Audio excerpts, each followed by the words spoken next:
And then he mentions, so all their paths they lead to the hellfire, and they have all opposed that which the Messenger and his companions were upon.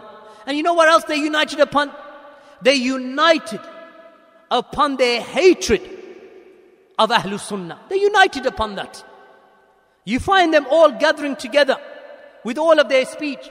And one of the worst things is, and I remember this being mentioned by the likes of Shaykh Muhammad al-Anjari and Shaykh Muhammad bin Ramzan al-Hajri, yesterday he alluded to it, that a person that he wears the garbs of Salafiyyah, meaning outwardly he calls himself Salafi. He may even sincerely regard himself to be Salafi, but because of the misguidance that he's upon, he doesn't realize that he's upon misguidance. So a person follows the path of Ihya Turath al-Islami, this group from Kuwait that spends his Kuwaiti dinar all over the dunya to divide Ahlul Sunnah.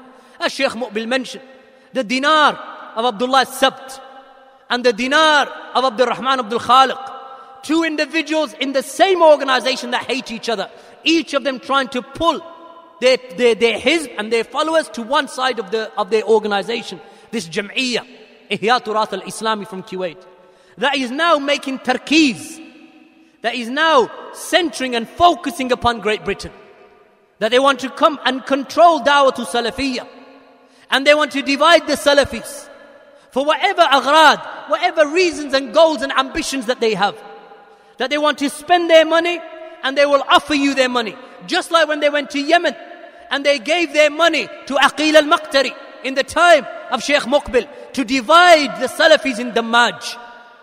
Spend their money to divide the people of Sunnah in the time of Shaykh Muqbil rahimahullah. And Shaykh Muqbil bin Hadi al-Wadi'i, that he refuted them. He refuted Abdullah Sabt, and he refuted Abdul Rahman Abdul Khaliq, and he refuted the Jam'iyyah Ihya Turath al-Islami. As did Shaykh Rabi', and Shaykh Rabi' was living in Medina at that time. As did Shaykh Muhammad ibn Hadi, as did Shaykh Falah bin Ismail in Kuwait.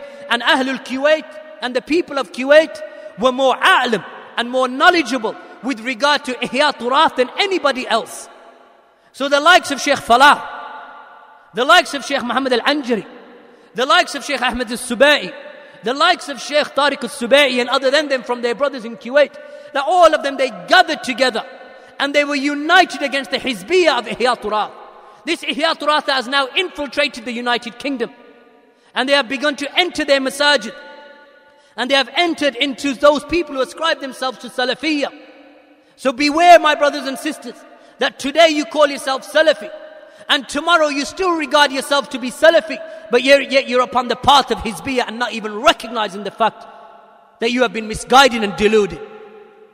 That now you hear those people talking about this manhaj al-wasi'. The Ahlul Sunnah, it's a broad canvas. It's a broad canvas.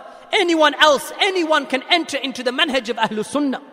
So even if you believe that you can go out and march in the streets and follow the ways of siyasa, even if you believe that you can enter into parliament and you can set yourself up as a person who is voted for, or even if that you allow and you cooperate with the Deobandiyah and you cooperate with Ikhwan al-Muslimin and you sit on their platforms and you do not forbid their evil, like Suhaib Hassan, on the same platforms as the likes of Riyadul Haq and other than them from the people of bid'ah and Sufiyah and misguidance, and not a kalima of refutation against them, on the same platform as Ikhwan al-Muflisin, the likes of those individuals, of those signatories, the likes of Yasir Qadi, the likes of Bilal Phillips, that they share their platforms with the people of bid'ah. They share their platforms with those individuals who have the greatest enmity towards the Sunnah, and yet they remain silent. And then they say this is something that is permissible. Why is it permissible? Because as Shaykh Muhammad bin Ramzan al-Hajri Hafidhullah mentioned yesterday, because they say that our aqeedah is Salafiyyah, but our approach is modernist. Our aqeedah meaning that we will say that Allah is above the seven heavens, just like you say. We will tell you that there is a mizan, Yaumal Qiyyamah, there is a scale that will weigh the deeds, just like you say. We will say that there is a sirat over the hellfire, a bridge over the hellfire, just like you say. We believe in munkar and nakir, just as you say. But as it relates to modern day politics, then our approach is modernist. So our manhaj is manhaj is for this era, for this asr. This is the manhaj that we're upon, for this era, for this time. This is the manhaj of Suhaib Hassan. This is the manhaj of Yasir Qadi. This is the manhaj of many of those individuals. And that's why you find them being the closest of individuals to the people of bid'ah. As Shaykh Rabi bin Hadi al-Madkhali mentions. He mentions with regard to the people of bid'ah, he said, look at them. These people who accuse, these people, mumayya'a he calls them, not people of bid'ah, mumayya'a. That these people who come in the garbs of Salafiyyah, what do they say? That their enmity and their hatred is for the Salafiyyun, because they want to silence the Salafis. They say that we are the Salafis, and then they accuse the Salafis of being ghullat, because the Salafis criticize bid'ah. Because we criticize the callers to misguidance. So then they say, you Salafis, you individuals, you are madakhila, you are madkhalis, you are jami'iyya, you are followers of Muhammad Aman al-Jami, that you are ghullat, you are haddadi. This is the statement that you find from them. And that's why the Abu Usama al-Dhahabi, this individual, when he accused the brothers, what did he say? They are hizbi haddadis. Because this is what they save their enmity towards. They save their enmity towards the Salafiyun. So they are harsh towards the Salafis. They accuse the Salafis. They make tahdheer against the Salafis. They warn against the Salafis, to the point that they will even make tabdi against the Salafis, declaring the Salafis to be Ahlul Bid'ah. And then the day after, you find them sitting with the biggest heads of Bid'ah. With the heads of Bid'ah, or at the very least, that you find them appearing upon their posters. So you find, for example, Suhaib Hassan on the same poster as Salah al-Sawi and Jamal Badawi. On the same poster in a conference in Canada in 2009. One of the accusations that was made against the brothers, they said, yeah, but when you gather evidence against the likes of these jam'iyyat, the likes of Suhaib Hassan, and other than them, and other than him, from those people who share in his hizbiyah, that you are talking about things that occurred 15 years ago, 20 years ago. We said, no problem, if that's what you accuse us of. If a person committed a bid'ah and called to his bid'ah in 1993, he doesn't have to make Tawbah. When does he have to make Tawbah then? So when does the Tawbah expire? Is there an expiry date? There's this bid'ah was made in 1993, expires in 1998. So you can't use that anymore. Jahm bin Safwan, till this day. What year did I say he died for 2 CDs? What year did I say that he was executed? I'm not asking you. In the back over there, he's got his hand half up. No? Sorry? 329? No. Sorry?